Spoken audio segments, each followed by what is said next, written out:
Aujourd'hui, on va parler de Étienne Zongo, l'aide du camp du capitaine Thomas Sankara. Le lieutenant Étienne Zongo a veillé à la sécurité du chef d'État burkinabé, dont il était devenu un proche.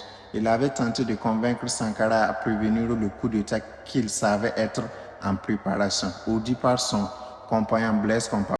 Thomas Sankara l'avait envoyé au Niger, au sein d'une délégation du Conseil national de la Révolution, CNR. Ses qualités relationnelles, la facilité avec laquelle il parlait aux gens, sa bonne humeur et sa gentillesse en faisant un homme très agréable. Étienne Zongo, c'est lui que l'on voit souvent dans les photos ou films comme dans celle-ci dessus. Bien droit juste derrière Thomas Sankara, légèrement décalé, regardant toujours autour, veillant sur sa sécurité. En tant qu'aide de temps, il réglait tous les détails de la vie du chef d'État, lui évitant de se disperser dans des petits problèmes matériels. Il organisait les rendez-vous, la vie quotidienne, l'emploi du temps. Il connaissait évidemment beaucoup de choses sur les rapports entre les dirigeants de la Révolution, mais aussi avec les autre chef d'État. On comprendra que Thomas Sankara lui vouait une confiance totale. Étienne Zongo était l'un de ses confidents les plus intimes. À mesure qu'il accueillerait la conviction de l'assassinat était en préparation, il avait tenté d'en savoir plus et de mettre Thomas Sankara sur ses gardes, de le protéger en rassemblant des informations. Je l'ai rencontré plusieurs fois. Thomas Sankara lui avait interdit de tenter quoi que ce soit contre Blaise Compaoré, comme il avait interdit à tous ceux qui venaient le prévenir du complot qui se tramait. Étienne Zongo s'est toujours voulu d'avoir cédé, alors qu'il aurait pu se charger de neutraliser Blaise Compaoré. Une mauvaise conscience le travaille, celle de n'avoir rien tenté. Alors qu'il évoquait ce moment, une tristesse douloureuse envahissait.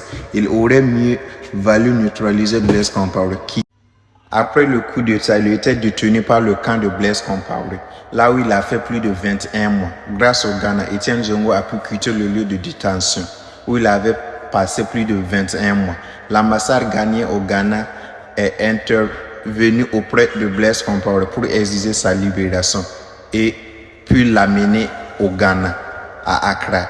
Il s'y est d'abord installé comme beaucoup d'autres réfugiés. Jerry Rawlings était au pouvoir. Il a obtenu un passeport et est devenu pilote de la compagnie Ghana Airways. Sa vie est devenue plus difficile lorsque ce dernier a quitté le pouvoir en 2000. Quelque temps après, il a perdu son travail. Il a cherché alors à se lancer dans les affaires du Ghana et au Congo. Mais était-il fait pour ce milieu? Sa vie est devenue encore plus compliquée. Certes, il semblait s'en sortir, mais paraissait très préoccupé. Son entreprise ne décollait pas.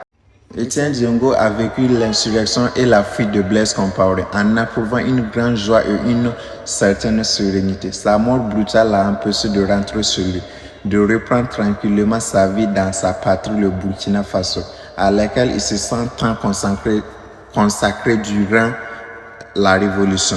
Sa santé ne semblait pas fragile, même s'il avait souvent les yeux cernés à cause de la fatigue. Mais il n'avait pas perdu sa bonne humeur ni sa gentillesse. Il mérite un grand hommage dans son pays.